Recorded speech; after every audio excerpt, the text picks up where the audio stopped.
Hey everyone, Ken here. Just a quick heads up. We had such an amazing time hanging out with JC from Pop Punk Pokemon that we recorded twice as long as we normally do. So I decided to split it up into two parts. First part, we get to know JC, we talk GO Snapshot, and in part two, we're going to cover all the news of the week. So here's part one of our conversation with Justin from Pop Punk Pokemon on Pallet Town Passport. Enjoy.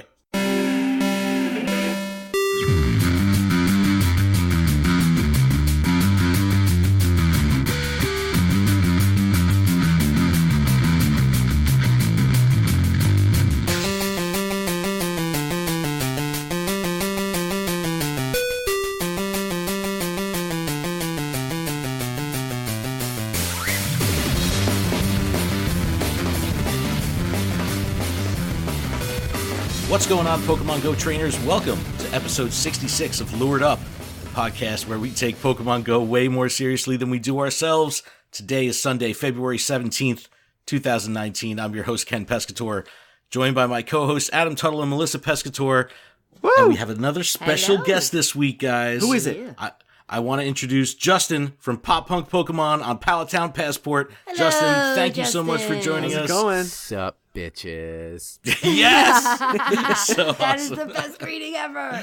Can I tell you how excited I am that we can swear on this podcast? I'm excited that you're excited. That warms my heart. You gotta let it all Fucking out stoked. sometimes, man. I gotta let the Jersey out of me, man. Welcome to the show. We're going to catch up with you in a second. I want to get through a little bit of housekeeping really quick, as I usually do at the top of the show. This podcast is powered by Patreon. Please check ours out over at patreon.com/gottawatchemall, where you can support this show for as little as $1 a month. And that $1 will get you access to our patron-exclusive Discord, which is a fantastic place filled with fantastic people. Sure is. And I want to give a huge shout out to our show supporter tier patrons, Brittany, Jay, Jessica, Keith, Matt, M. Pitts, Terry, David, Chris, Sydney, and Bacon L. And a huge shout out to our newest patron of the week at the Discord level, Jason, also known as Vapor on Discord. Thank you so hey. much. Welcome, Jason. Welcome to the party. Thank you. Yes. All right, on today's show, we are going to get to know Justin and his fantastic fucking creations Yeah, that blow dude. my freaking mind. I was just trolling his It's insane. Instagram. It's absolutely It insane. really is We're gonna. intense. It's insane. We're gonna talk about all that shit. We're gonna get to know him. It's amazing how all these different forms of Pokemon Go content creators working in all these different types of mediums are coming together. I'm very excited to be a part of it, and I'm so happy you're on the show, man. I can't wait. Fuck yeah. About it. GO Snapshot is coming. I was kind of hoping it was going to launch before you came on, but I that was just hoping means we're too, going to but have I feel you like on again. It's probably gonna be tomorrow. I feel like it's gonna be Yeah. tomorrow at like Of Yeah, course we're it's gonna get going to be Smurgle. tomorrow. Of course. No, Of we- course. Well, because we just had this event, so, you know. Yeah, that's what we always say. The second we hit stop, it's like that's when the tweet comes out. Like the second we hit stop from recording, that's typically what happens. But that's okay but because I did a deep dive and I have intel. Excellent. Excellent. I can't wait. I want to, I'm so freaking fired up about it. I can't wait for this feature. Something crazy happened today. Trainer Tips and Mystic 7's YouTube channels were terminated by What? YouTube. They were offline for, I don't know, a solid Yeah, I looked early in the bulk morning. of the day. And it's a big fucking deal, so we'll talk about that. As far as the game is concerned, we are in the Valentine's Day event. By the time you hear this, it'll be just wrapping up. Swine Up Community Day was this past weekend. We had the launch of Mamoswine and stat-modifying moves, so we'll talk about this. I want to get into a couple listener emails, and then finally we'll wrap up with the Typhlosion Raid Guide and Battle Party. But first, Justin, how the hell are you? I'm so excited to catch up with you, man, because I've been jumping in and out of your streams on Instagram, on thanks, wherever man. you've been, and it's a blast talking to you, man. And I can definitely relate to you. I feel like we have a lot of similar tastes in music, and when music is a thing between people, it's like, Bro. it's a fucking cosmic connection. So I really appreciated, being able to talk shit and bullshit about music with you, man. I think that goes a long way. But I want to start with the basics here. Where are you from? What's your background with Pokemon? Who's your favorite Pokemon? What team are you? Let's get the basics out of the way. Okay, so let's start with the easy stuff first. So background with Pokemon, started playing in whenever it came out. So I was like, I probably like lower middle class growing up, and all of my friends had this new game, and they were like, they wouldn't stop talking about it. A couple of my friends had the comics, and of course we watched the TV show. So I was like, what? There's a game? Like, we can actually do it? Like, this is great. And I don't remember when exactly I bought it, but I remember getting it when I was in like 6th or 7th grade, because I remember like standing out by the buses and like linking up a trade cable with some friends to try and get some other stuff. Those were the like, days. So like blue was my very first Yes, Pokemon another game. blue. Yes. We Ken, had reverse get outta along here with last that red. week. He was also blue. Yeah, I was red all the way. Which was red all I the way. am Team Mystic, level 40, as of December 24th, 2017. Nice. The correct Oh, team. yes, The correct 2017. Hell yeah. So you put in some work. That's correct great. team. Put in some work. Yeah. That's Shortly freaking after fantastic. Raids Awesome. launched. Well, it's good to hear that you're a core player, man, and that you put in some grinding and some time, because I think that definitely shapes the perspective that you have overall on the community and the game proper. Because when you're that engaged with the game and that connected to the game, you have a different perspective, kind of, on the nuts and bolts of things. Oh yeah. And as a content creator, that speaks volumes too. Yeah. The other unique thing about my account is it's 100% free to play, which like doubles Get the out. grind. Yeah.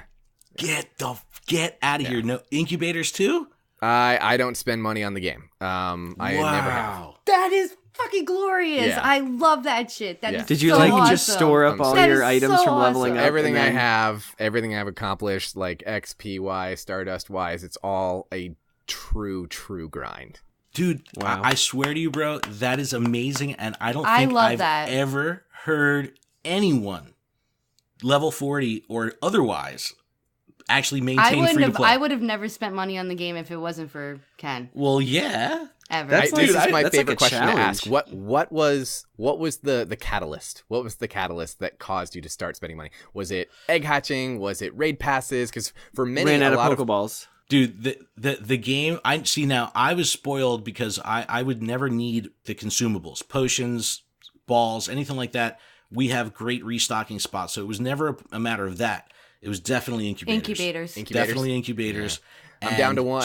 See, it's like, for Yeah, me though, it's terrible. I'm the type of person that I vote with my wallet, I speak with my wallet, and it's like, I have no problem investing in something that I have that type of connection to.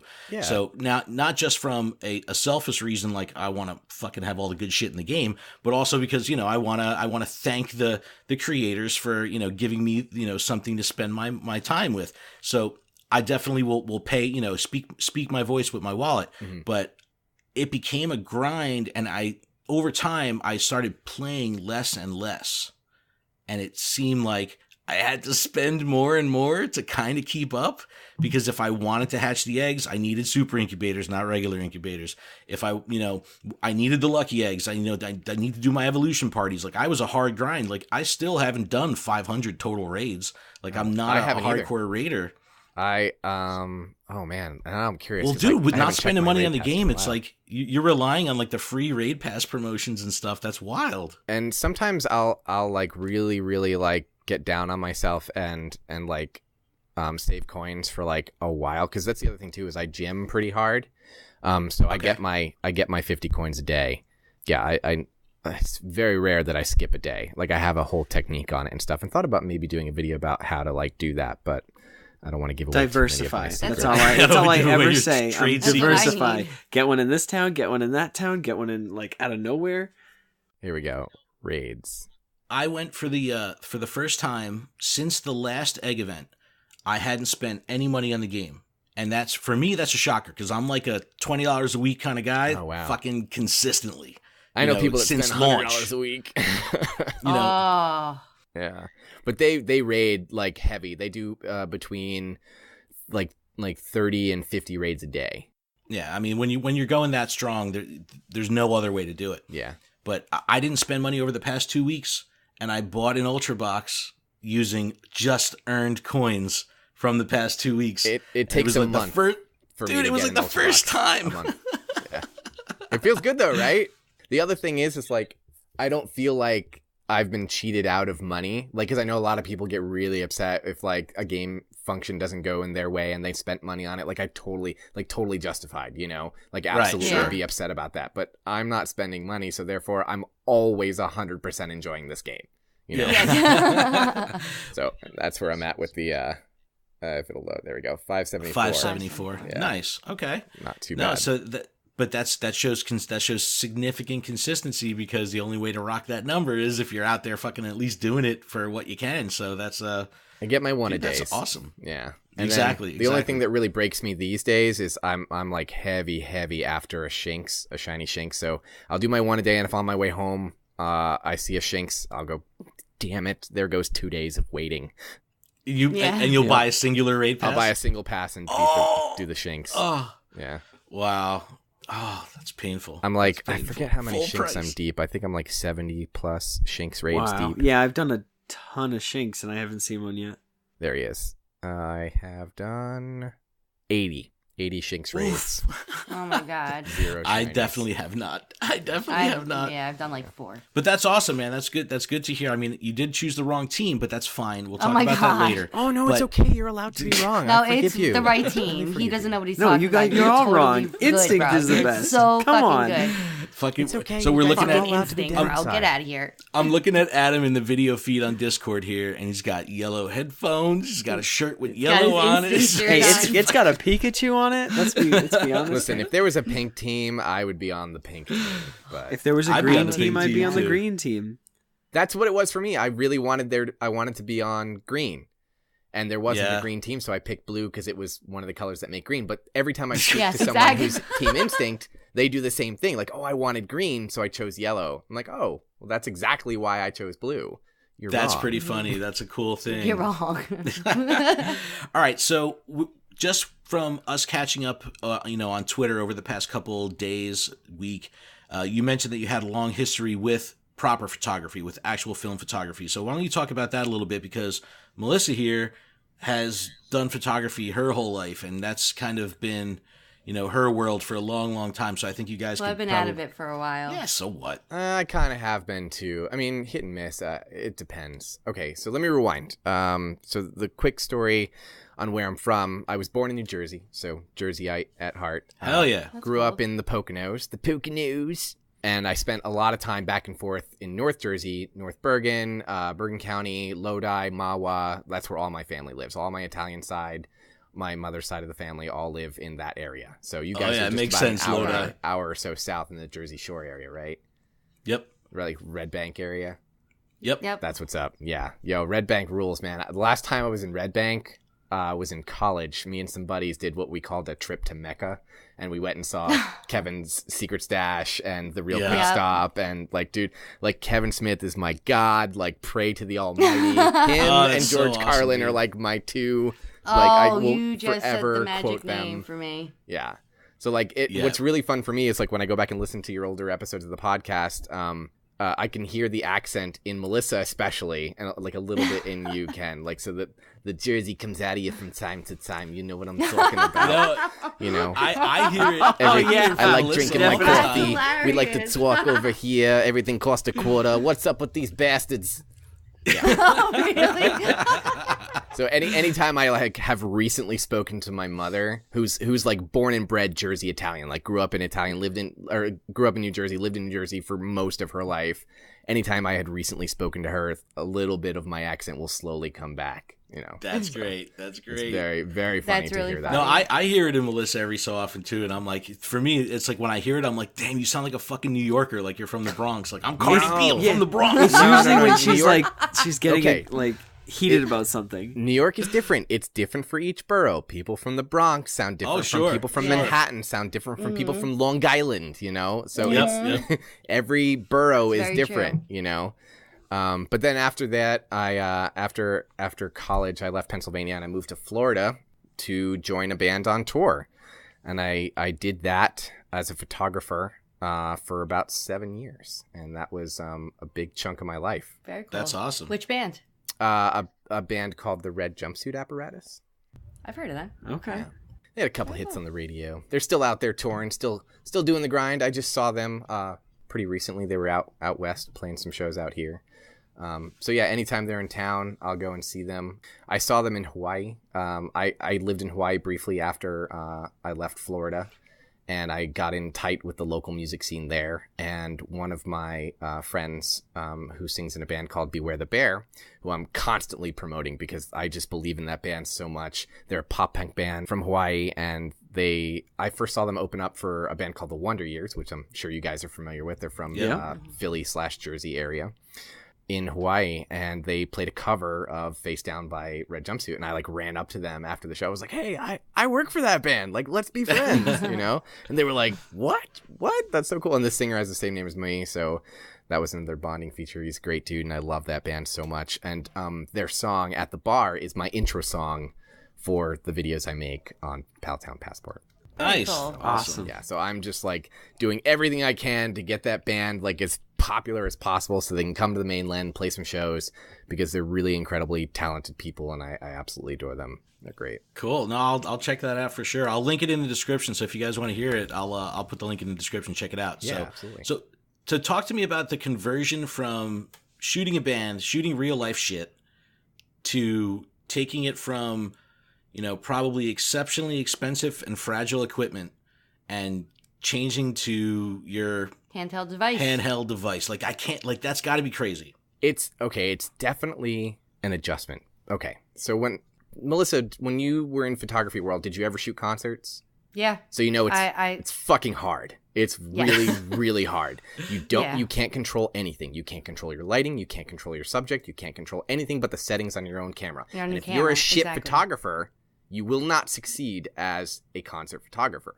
So I always used to get bummed out when people would just like be in the photo pit with like an iPhone or like, and I'm just like, okay, yes, they take good pictures, but like it's oh gosh, it's not the same. You're tainting it. Or they'll have like a $2,000 Canon and have everything set on auto. And I'm like, why don't you just use like, your fucking phone, because like it's literally the same out thing. Real bad. Like, wow.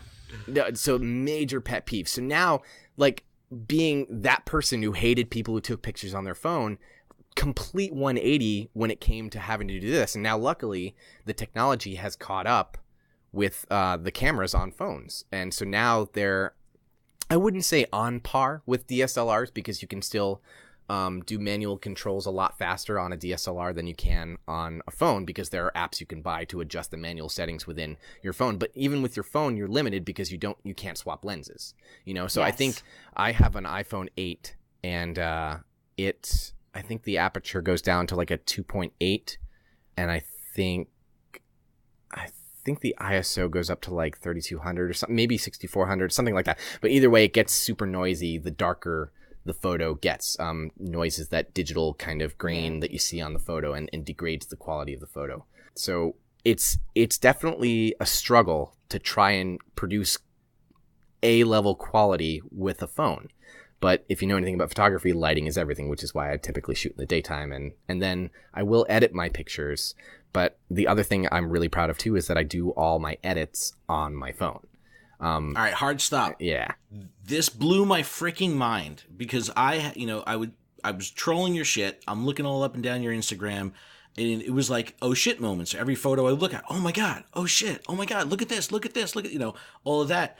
And then I watched your pin missile video, B-roll tutorial, and I saw you doing everything on the phone, and I go, you gotta be freaking kidding me. I go, now look, I like to think of myself as technology forward. I know social media, I know this shit, and you're using these apps, and I'm like, I had no idea this technology even freaking existed. Yeah, I was like, how is this possible? Yeah, you're just adding like lightning. Like, I actually thought like you had shot one of the electric Pokemon in the lightning. I was like, what?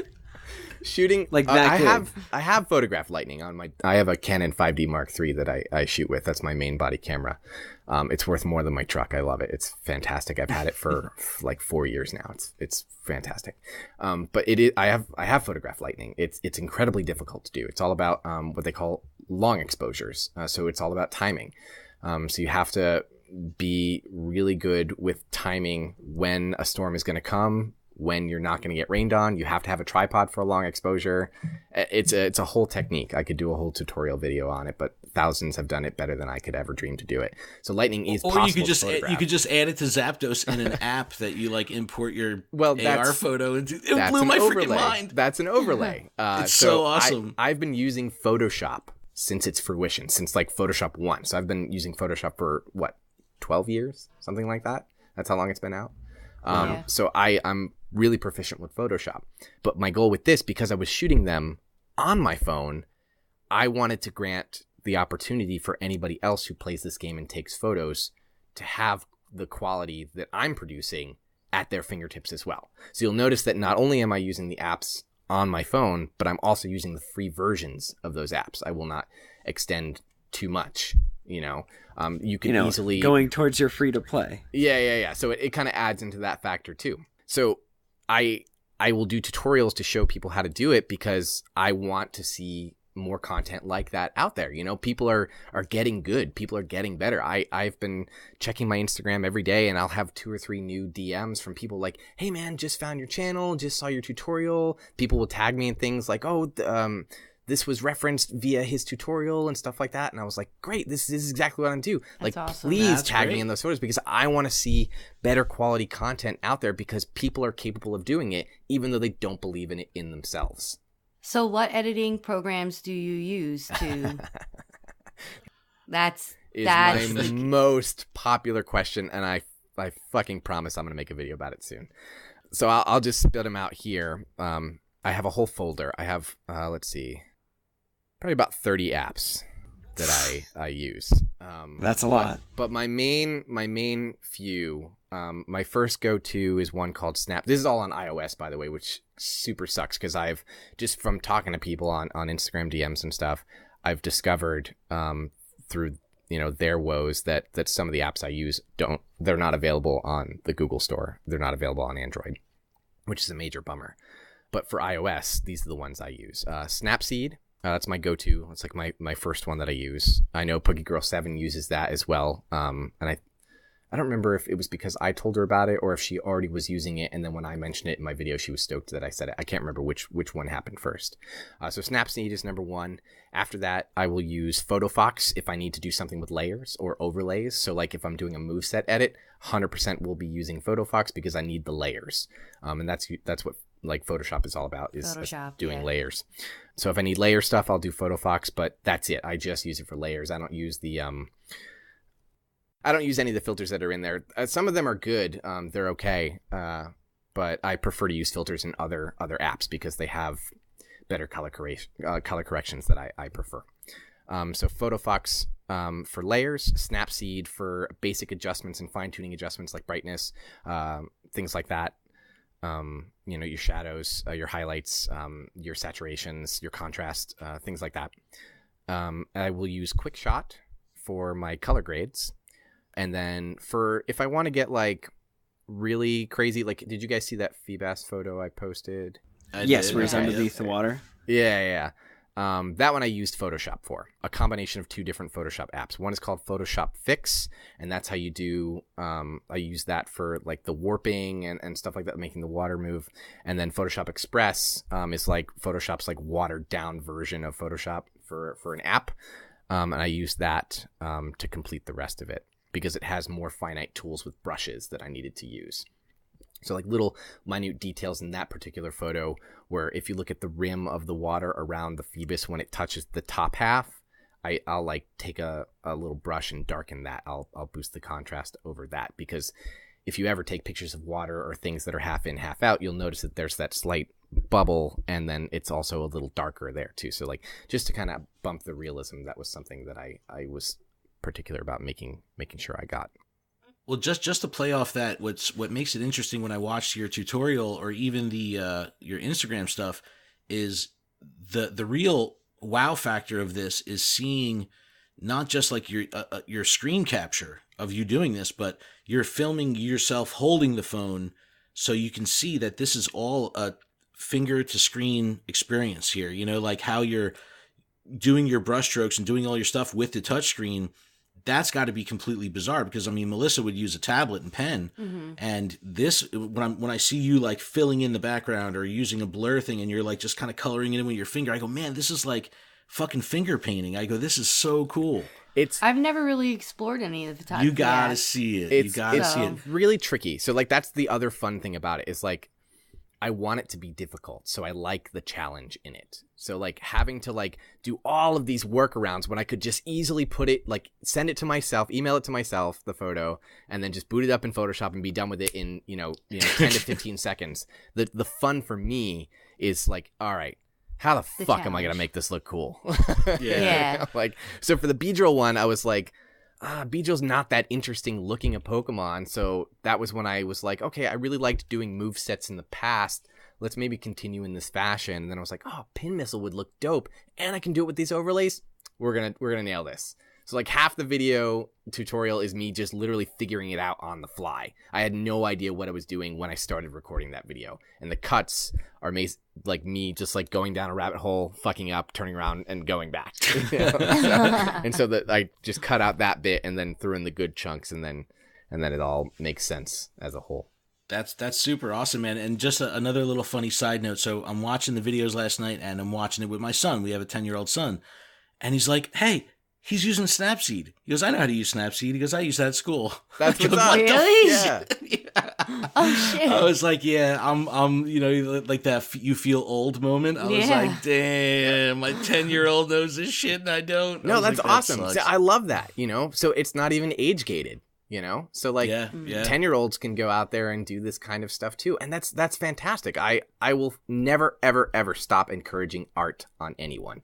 I just won't. Yeah. It's awesome, man. It's something that I've been supporting forever. Yeah. And then before we get into the bulk of the show, man, you were featured by GoHub. How fucking awesome was that when they used you as the cover image for their AR showcase? I have been featured many times by GoHub. Every single time I've ever submitted to GoHub, they featured me, which has been that's awesome. Unreal. Like, I did it on a whim because some of the people in the community on Instagram encouraged me to do so. And I was like, it probably won't, and nothing will come of it. And all of a sudden, the flock just started coming. Like, people just started heading my way. And what I love about the Instagram community with the AR community on Instagram is that everybody's just so wonderful. Like, there's a guy I know in Belgium. There's a guy that's in Mexico. There's a guy that's in Florida. Like, there's a girl that lives in Canada. All of these people who have this one thing in common and then another layer on top of it. It's like finding your niche. That's super awesome. Everyone's sharing everybody like, go follow this person, go follow that person. Like, if you like my stuff, you'll like them too. So like all of these people are coming. It's so wonderful. Same with the podcast community. Yeah. Yep. Man. That's what makes Pokemon at large so awesome. Is it's rooted in good karma. Yeah. It's rooted in positivity. It's rooted in friendship and love and all that shit. Yes. And it's like it comes across. I mean, because everyone takes care of each other, and you could be, there's toxicity in every community, but when it comes down to the online community versus the real life community and the real people, not just like the people behind the username, the real people in this community, it's amazing how much everyone takes care of each other and looks out for each other. And in the podcast community, it's the same thing. We're trying to push people, and I've been saying this line every fucking day for so long. But, when the tide rises, all the boats get lifted. You know what I'm saying? I love that. The first time you sent me that, I was like, oh, my fucking God. He hit the nail on the head. Like, 100%. What's good for one of us is good for all of us when, it's just all for the greater good. And that's what makes this community so freaking awesome of content creators. And that's why I'm like so hella excited about bringing all these different types of media to the podcast circuit, because it's completely unexplored. And it's like, I think that there's a lot of opportunity for everyone to get in front of new ears, new people, new faces, all that stuff. And it's just... And then it opens up opportunities for cross-content creation. Yes. Hell yeah. Collabs, baby. Dude, collabs are the niche of online communities. They really are. They're like the best thing. And the other thing about podcasting is, I know, like, podcasting generally is still kind of a new art form. Some people are still starting to get into it. I mean, I have my favorites that I listen to. I'll listen to Pete Holmes and Joe Rogan. I have a couple others that I listen to. My Favorite Murder, I listen to them because my girlfriend got me into them. So like I'll bounce around the comedy world and that kind of stuff. And then when I don't remember how I found you guys. I think it might have been something on Twitter. I just started listening. I was like, oh, okay, this is great. A long form format in interview style about people that I already give a shit about. I'm on board. I'm on board. Yeah. Sign me up. Because you can't make a vlog like this. I mean, you can, but it's not going to be that interesting. Podcasting is a lot more interesting because, say you have like a long drive, you know, instead of listening to some jams, you can throw on a podcast and just listen to what people are talking. What I love about podcasting is it makes you feel like you're involved in the conversation that the people are having. You know, Yes. Absolutely. And you're like, damn, I feel the same way. Keep saying it. Keep talking. Yes. You know, and I love that. You know, I think that's really fantastic. You know, so when I was listening to the reversal one last week, I was shouting at my computer like, yes, everything he's saying, yes, I'm 100% on board. You know, awesome, man. No, it's I'm really excited that you know you came on and we've got Holly next week. We've got Zoe 2 Dots in 2 weeks. You know, it's been a real good ride the past like 30 to 60 days for us, and that's amazing, dude. It's all good, man. We're strapping the fuck in because it's a lot of fun, and also, you know, YouTube is exceptionally sanitized. Yeah, and we're gonna get into this in a minute when we talk about trainer tips and stuff, but having an outlet, long form, on a vocal platform where someone can come and just kind of like let it all hang out. You can't get that on YouTube. It's just not in the culture currently. It's not in that vibe and style, and rightfully so. There's tons of kids, you know, all that stuff. It's not. Yeah, there's both not my many kids are on 10-year-old YouTube all kids, the you know. time. Well, the only form I've seen it on is in clips, like clip shows. So like, it's very easy to hop on YouTube and see a clip of like the Joe Rogan show, not the whole thing, but like a clip. You know, like here's a clip of him talking to Travis Barker. Here's a clip of him talking to Elon Musk, you know, like, and they talked about this discussion. Like, oh, okay, I would love to hear these two talk about that thing. Great. But like the whole conversation is fantastic. Like one of my favorite ones he ever did was with James Hetfield from Metallica. And they spent like 20 minutes talking about bees. Well, did you listen to the Killer Mike one? Which one? The one with Killer Mike? No, I didn't. I haven't listened to It's that one. So I've listened to Joe Rogan for, I don't know, 6 years. Nice. At least. And the Killer Mike one, that it was probably from like a month ago, maybe, was probably my favorite fucking Joe Rogan podcast ever. Ever. Like better than when he had like fucking, you know, Coco on, like everybody. Like it's Joey Coco Diaz.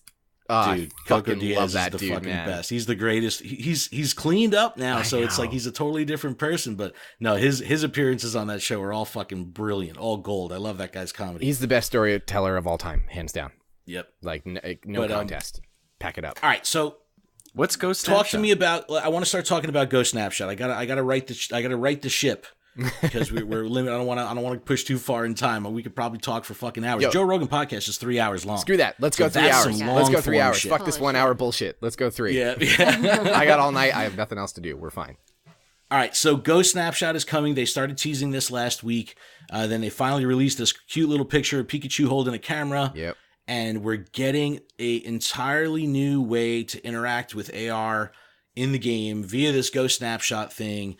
I received the official press release from Niantic. I want to read from it because I think this really sums up where this kind of thing is going. So this is from Ryuta Harori, the product manager at Niantic, and it says, quote, "We've been inspired by the incredible photos trainers have taken in AR Plus mode and are exploring new ways to further bridge the digital and physical worlds through Niantic's enhanced AR technologies. With the addition of Go Snapshot and Pokemon Go, millions of trainers worldwide will soon be able to experience a whole new level of augmented reality power, connecting with their favorite Pokemon in the real world like never before." End quote. It sums it up. This is a way to immerse yourself in the game, but bridging that gap of AR for everybody. And it kind of struck a nerve when you were talking about the ease of entry, the low cost of entry to do this stuff, and the fact that you want to, you know, you're taking the perspective of educating, of giving, you know, teaching people and stuff like that. So that's huge. And what they're trying to do is say, hey, we want to empower all of our users to be able to have this ridiculously strong tool set that's in their phone already and give them a way to interact with Pokemon in a new way. I am so fucking gassed up for this. I remember when I first saw the announcement, I messaged you on Twitter. I go, dude, how freaking happy are you right now? It was like 6 o'clock in the morning. For me. And I, like, my girlfriend had, like, she's one of those people who needs, like, 7 alarms to get up, which I love her. She's great. But I'm, like, one of those people who need 1 alarm to get up because when an alarm goes off, I'm up. So, like, while I was waiting, I was just kind of scrolling through my thing and I saw that you messaged me and I was like, oh my god, is it live? Is it live? I thought it was live. I got up, got dressed. So did I. I freaked out. I grabbed the phone. I was like, where's the button? Dude, where's the button? I know. And oh man, I have some insight on that actually, because I did a deep dive. I went straight into AR mode. I was like, there's nothing new. No, you won't find it there. I will tell you. No, you're supposed to be able to find. All right, so talk to me, man. What's the inside baseball you got for us? Here's what I did. I saw on Reddit 4 photographs that were taken on someone's phone of a PowerPoint presentation that somebody was doing in Japan, and I was like, oh, where are these from? So I just started like doing Google image search to figure it out, and I found this Japanese website, and I was like, great. Now we need a translator. Found that, downloaded that on my phone, and then I just went through the whole thing and read everything. So I was gonna make a video about this, but I was like, they're probably gonna launch soon, so this would just be pointless to do it. So where you're gonna find the icon for the photo is underneath the favorite button on every Pokemon. So that much is true, because there's a picture of it on the snapshot. The other thing that they had on the PowerPoint was 8 like new features essentially. So feature 1 was photograph the moment of memories with favorite Pokemon that you can shoot anytime, anywhere. So that just, any Pokemon in your living dex can be photographed. Great. Number 2, Pokemon that are hatched from eggs you can take pictures of Pokemon that are hatched from eggs. Great. That just kind of enhances and inflates number 1. Number 3, more powerful pictures can be taken that allow shooting with a more realistic feeling. Okay. Now, what I think that means is that they did an upgrade on their gridding system for the AR platform. Because you know how, like, if you do AR Plus, it takes a little minute for it to, like, figure out how to lay the grid. And then you hit the little grass and then it'll pop, right? I think they did an upgrade on that. So it'll be able to, like, function better. And the upgrades that I'm aware of are spatial awareness. So it'll know when a chair is there or a table rocks. Well, have you heard of the term occlusion, like augmented reality occlusion? I've heard spitball, but what this is like when Niantic had released, when they acquired Escher Reality and they released a couple demos, they showed Pikachu kind of running around a park bench. Yeah, I remember that. Yeah. So and the Eevee as well. That is an example of the occlusion where the creature living in the AR space, the Pokemon, can identify that thing is there and how that your line of sight is broken by that image, by that thing. I love that. So it uses the fact that what's in your current line of sight based on that AR grid that they're laying over the a 3D space, and Pikachu can then go behind it and also tether behind the fact that it's broken your line of sight. It can go behind that tree now and come out the other side, things like that. I think that's cool. So it makes for more photos. Yeah, I think absolutely that's amazing. Okay, so that's definitely imagine getting like a Pikachu just jumping out. Yeah, to like just jump out from nowhere. Like I recently posted a picture of Glameow with my girlfriend's cat Granger. He was I saw did you see that one? We saw that. Yes. Zoe featured it on ZTD News, which was so cool. I know she's a sucker for cat photos, so I was like, all right, this will probably appeal to her better nature. So I may or may not have cheated with inside knowledge on that. So when I took that photo, the tail for Glameow went over top the lip for the entry of the closet that Granger was hanging out in front of. So what I had to do in post was edit that part of the tail out and rebuild the wall essentially to make it look like the tail was going behind. So now with this new feature, like I won't have to do that anymore. It just saves a lot more time, which is great. I love that.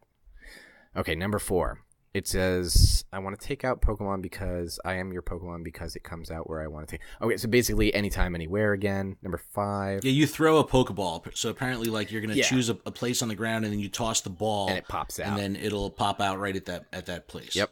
And then this is, I'm so pumped for this part right here. All right, so touching the Pokemon will add a reaction when you do certain things to it. So the things that I remember reading about was if you wiggle it, it has one of 2 different like idle positions, and then you can do 2 different attacks, and there might be like a movement, something like that. So there's like 4 different poses. Yeah. So you can have poses. Yeah. Are you that's kidding sweet. Yeah, so like me? tapping it will change its Snorlax, face, I swiping can't will get it wait. to move. And then possibly like tapping in front of it or behind it will cause it to go around somewhere or something or move it, Aw. So awesome. That would be so awesome. that I'm Oh my really God. excited for. So here's number 6 is again just kind of elaborating on that, stroking, and when stroking the camera, stroking. So basically, you can do these things and make it move back and forth.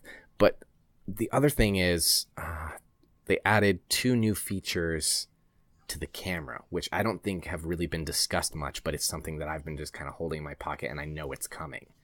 The first is zoom. So pinch to zoom instead of using the body needed that. To walk I find back myself and forth. like, come on. Zoom is coming. And then the second is burst mode, which if you're familiar with... that's awesome. The photo world, you can set your camera on burst mode, and depending on what camera you have, it'll take either 3, 5, 10, 15, or infinite if you have a device that can let you do it, consecutive photos, so that when it's doing something fast motion, it will just catch the part You'll you be want. able to find the and frame not you want. Exactly. So I would that do must this. be why Not they miss give a you that, moment. you have a session now. Yes. So I love the session. That's the other thing that's coming too is I think you can do max of 10 photos within a session, and then you just kind of pick which ones you want to save and then dump the rest. But once it reaches that cap in a session, you have to restart the session or something of that sort, or delete it, something like that. So all of that was just like, oh my God, this is like manual settings. Oh, I need these. Oh my gosh. Yeah, This is like, I know what to do with these because this is what I spent my whole life doing, or at least 7 years of my life, was chasing rock stars around a stage trying to get them to hold still, So Yeah, this is wicked exciting. I love that. And then easy share. So I think what they're going to do, how they're like intricating, they're kind of making Doing it Facebook, Instagram, Twitter. It's like now intertwined. Well, Facebook for sure is intertwined with the game because people have already like sent me like in-game friend requests from being my friend on Facebook, which is super cool. I think what they're going to do is there's a button that you can post directly from the app to your social media that's connected. Yeah. Yep. That's going to be awesome. Yeah, I love that, and I think that's just about everything. The other thing just goes on about burst mode. That's. I think one of the cool things that's kind of flown under the radar, because you can see it in the examples that they've shared so far, is the fidelity of the shadows. Yes. Oh my God, Pokemon. the shadows are so cool. So like if there's a protrusion coming off the Pokemon, you're going to see it reflected in the shadow. If its nose is sticking out, you're going to see that little bump of its nose in the shadow. Like in the press photo, you know what, dude? I got to send you this. I don't know if through the official press release, they gave me the link to their. Actually, I put it in a doc, so it's the link to the official assets that they sent me through the press release. But there's a couple photos, and there's one of Regice, and you can see like individual fingers of Regice reflected in the shadow. So it's exceptionally awesome. It's super cool. That. The one thing that Zoe mentioned in her video was, if you look at the wing flaps on Charizard, that they're like, you can see through them. Yeah, they have opacity. The shadow is there, but they're opaque. Really? So you can see the out structure of its bone, but also the wing flap. Which that's dope. Like, it's like a diffuser. That's like, dope. Which, spoiler alert, the first photo, I already know exactly which Pokemon I'm going to photograph first when this feature comes out. And it's going to be Shiny Gyarados. Because Shiny Gyarados was the first shiny in Pokemon history, and I already have a lake picked out that I'm going to go ride my bike to and recreate Lake of Rage and get this. Dude, it's going to be my favorite photo. But then after that, the next one I want to do is Shiny Charizard, because it has never been photographed, and I already know what I'm going to do with it. It's going to be dope, so keep an eye out. I can't wait. Awesome. I can't wait. So, dude, I'm so excited for this mode. I think that it's really going to give people a different and unique way to connect with the game and engage with the game. And now someone like Melissa, who, we talk these numbers and all this bullshit, she can give a shit. She's like, she's drinking wine over here. Like, she's not even paying attention. But this, to me, like, you don't understand. I fucking held my Mew I'm for so long because I wanted... jealous that you still have your Mew, like... No, she caught it. No, you caught it? No, I caught mine too. So I'm in the same boat as you, man. I never got to photograph Mew. Yep. And the only Celebi pictures I have are from when I dragged it to each little habitat at GoFest. But that was before AR+. I brought my Celebi back I home to couldn't take a get a good picture with Celebi everybody picture. that like I raid with. That was a good idea. So I'm mega pumped to be able to shoot Mew, because another idea, and this might be a series that I run on my Instagram that I want to do, that I know some other creators already do, is recreate scenes from the games / the shows. Yes. So like I know a guy who recreated Mewtwo in front of the cave. And like things like that. And I'm just like, I need it. And he did Mew inside that floating orb, like in Pokemon Snap, which by the way made me want to become a photographer that game. Like that's so. And awesome. now we have Pokemon Snap Go. Like, yeah, exactly. Yes. I am Dreams do so come jazzed true. up about this. All right, everyone, I'm going to cut it here, and we will catch up with you on part 2 of our conversation with Justin from Pop Punk Pokemon. Thanks again. I'm back. I play Pokemon Go.